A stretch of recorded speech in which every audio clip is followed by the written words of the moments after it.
So I don't know about you, Stu, but I've been soaking in a bloodbath all weekend. I can't tell you how many chickens I had to sacrifice to get the blood, enough for a bath for me. I mean, it's like a Taft bathtub, you know.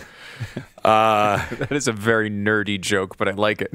Thank you. Any William Howard Taft jokes you could break out in minute one of a national radio program. That's always the right way to go. I like it. Well, you know, Hall of Fame. Yeah, Hall of Fame. That's how you get there. there. Did you hear how he expertly just tucked that Taft joke in?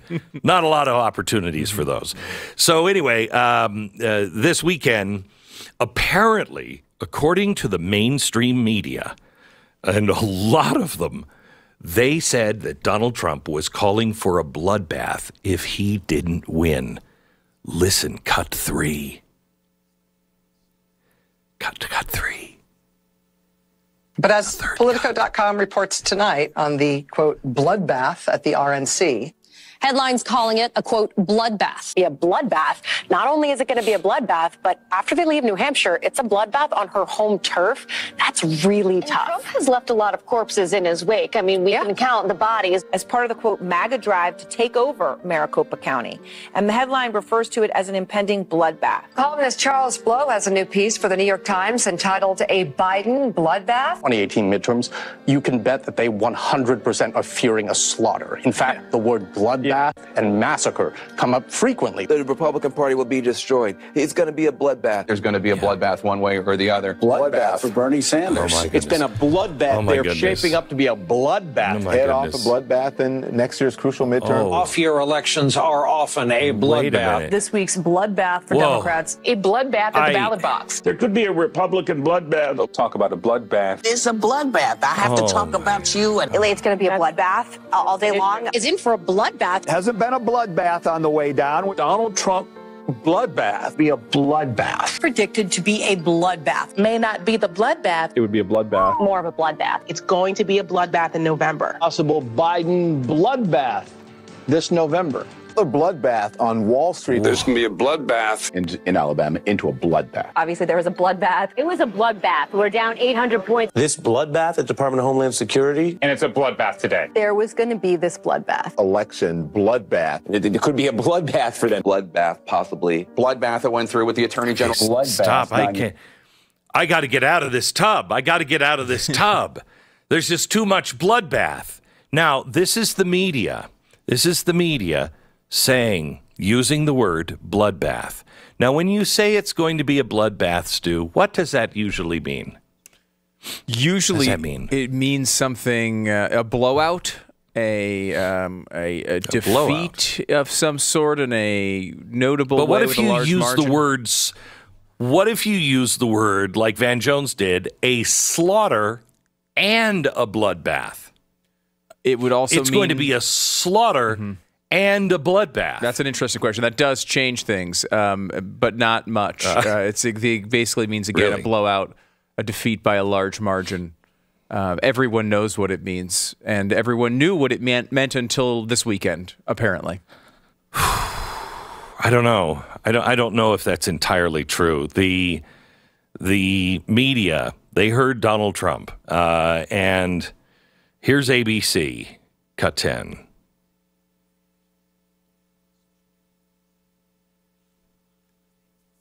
Or cut 2, whichever one you can.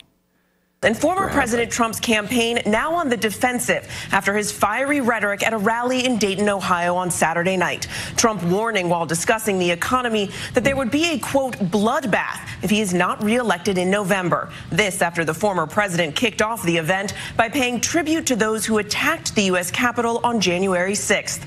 President Biden's campaign swiftly denouncing those comments as threats of political violence. Okay, stop for a second. Stu, can you take this? Can we take this, play this again? And I want to take it step by step because this sounds like something entirely different than what everyone in the media has said themselves over and over and over and over again, right? About a bloodbath. Let's take this apart because this sounds very dangerous and very different. Go ahead, play it from the beginning. And former President Trump's campaign now on the defensive after his fiery rhetoric at a rally in Dayton, Ohio on Saturday night. Trump warning while discussing the economy that there would be a, quote, bloodbath if he is not reelected in November. This. Stop. Holy cow. Holy cow, Stu.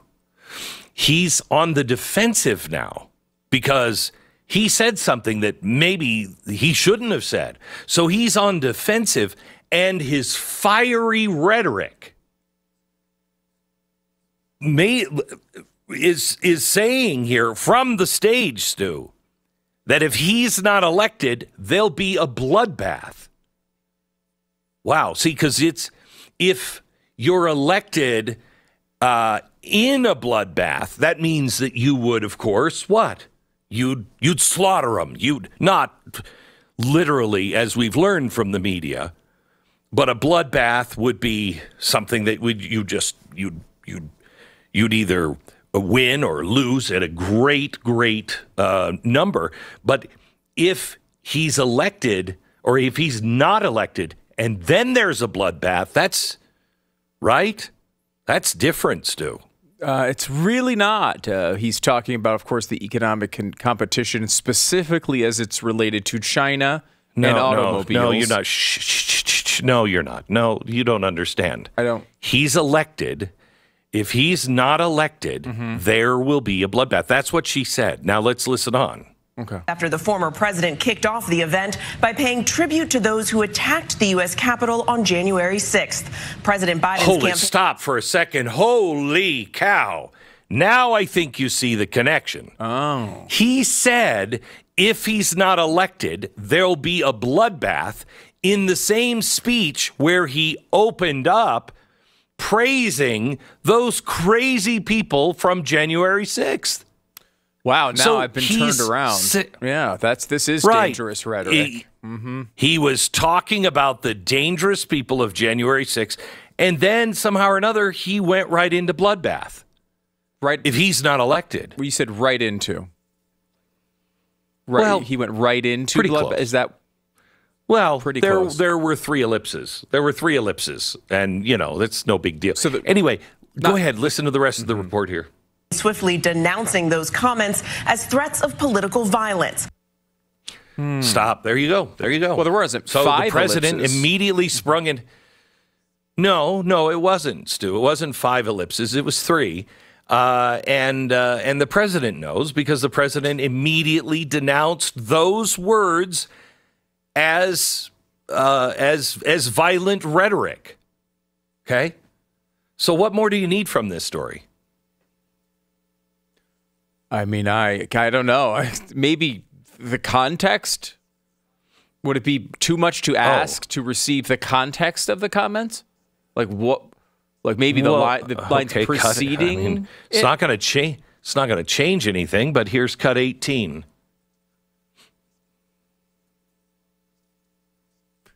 China now is building a couple of massive plants where they're going to build the cars in Mexico and they think that they're going to sell those cars into the United States with no tax at the border. Let me tell you something to China. If you're listening, President Xi, and you and I are friends, but he understands the way I deal, those big monster car manufacturing plants that you're building in Mexico right now, and you think you're going to get that, you're going to not hire Americans, and you're going to sell the cars to us. Now, we're going to put a 100% tariff on every single car that comes across the line, and you're not going to be able to sell those cars. If I get elected, now, if I don't get elected, it's going to be a bloodbath for the whole, that's going to be the least of it. It's going to be a bloodbath for the country. That'll be the least of it. But they're not going to sell those cars. They're building massive factories.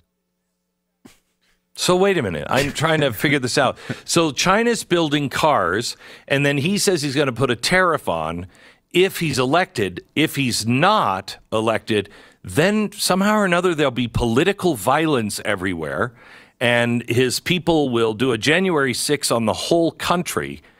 And then he says, and they're not going to sell those cars. You know, Joe Biden is right when he came out this weekend and said he's not fit to be president because he's not making any sense there, Stu. You know, what does the political violence have to do with China and the sales of cars? You know, it's interesting. That wouldn't make any sense at all if he were to just convert back and forth between those things without introducing the topic whatsoever. You'd think maybe, and this is the way human speech works, is when you introduce a topic and then comment after that topic without introducing a new topic, people generally think that the statements you've made relate to the previous topic that has been discussed. But when you delete... But that's not how human nice mustaches works.